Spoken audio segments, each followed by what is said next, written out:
the nuts! What's going on, guys, and welcome back to the SumitoMedia show, the show where the memes are made up and the jokes don't matter. That's right, the jokes are like Jung Ho-yeon's boyfriend.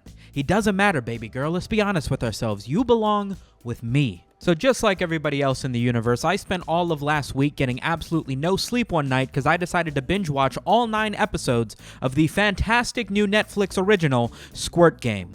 Squirt Game. Squirt Game. The cast, the storytelling, brilliant. The memes, spicier than some battered calamari, baby. Squid Game is as good as the memes make it seem to be, and if you haven't watched it, you should. I do have one criticism. While the memes are spicy, the games don't seem all that difficult.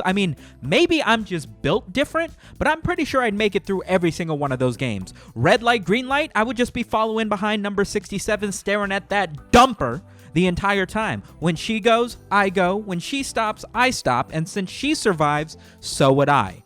Number 2 game, when you gotta deal with the biscuits, I would be salivating so hard, staring at Jung Ho-yeok, that I would already have my drool covering the biscuit, and therefore the shape would just pop out no problem.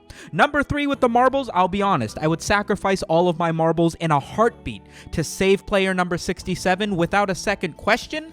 But of course that means that the only way that would be the case is if she picked me to be her partner. And if Jung Ho-yeon decided to pick me as her partner, well then I feel like I've already won. You guys remember when the Joker movie came out and they needed to amp up security around all the movie theaters because they were worried that people would identify too much with the social outcast of a protagonist and therefore lead into global violence when the movie came out? Yeah, I don't remember that either. But think about this for a second. What if the Joker could beatbox? Why so serious?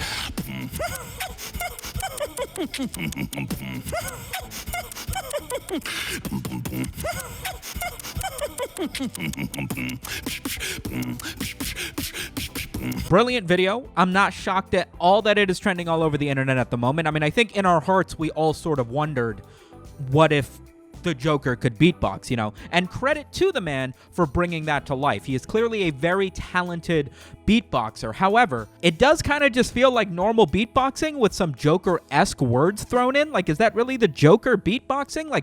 Couldn't you do that with anything? Here's my impression of PewDiePie beatboxing. Bro fist, boom, boom, boom, PewDiePie, boom, boom, boom. What a fucking transition! You guys remember the last video where we talked about that Anka meme with the dancing cat, and then we also talked about that meme about slamming your penis in the car door? What if I slam my penis in the car door?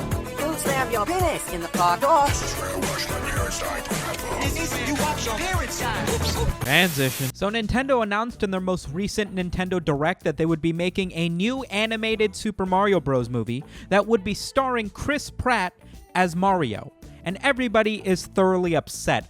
Sure, he's technically Italian, but Chris Pratt's not a plumber, and we all know that's the most important aspect to capture when you're playing Mario. I don't actually think it's that big of a deal. Mario isn't that tough of a character to portray. Who can't do a good Mario? Hey, yo, Luigi, it's me, Mario. Let me get some fucking mushrooms so I can go save Daisy from Jack Black. I could play Mario. It's not that bad. Jack Black as Bowser, I think, was pretty good casting. I'm very excited to see that come into play. Chris Pratt as Mario, yeah, it doesn't seem like the most intuitive thing if you just sort of picked a random actor. Sure, maybe he's not the first one that comes to mind. But what I'm really worried about is Morgan Freeman as Yoshi. Why is nobody talking about that? That seems like such a... Can you imagine, Mario's just, hey, Yoshi, we gotta go. And then Morgan Freeman's like, Yoshi! Yoshi! I do a good Yoshi, but I don't do a good Morgan Freeman, so I don't have a good way to tie this joke together. Yoshi! Transition. In slightly more Nintendo-related news, Masahiro Sakurai has finally announced the final DLC character for Super Smash Bros., and it is... I don't care. I genuinely don't care. I don't care about you Kingdom Hearts fans. I don't care about what you thought was going to be in Smash. The fact that it is not Waluigi, I'm happy I never bought the game. Genuinely happy I never bought the game. Some of you at home might be thinking, but Sumeto, why?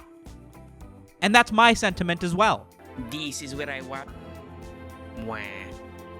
Next meme. So Elon Musk and Grimes got divorced. Grimes was the woman who was most recently married to Elon Musk. For those of you who don't know Grimes from her unbelievably successful music career, it was relatively big news, but it only became a fantastic meme once Paparazzo snapped a few pictures of Grimes waiting for a bus or something while reading the Communist Manifesto, which is just such an awkward book to start reading after splitting up with literally one of the most richest men in the world.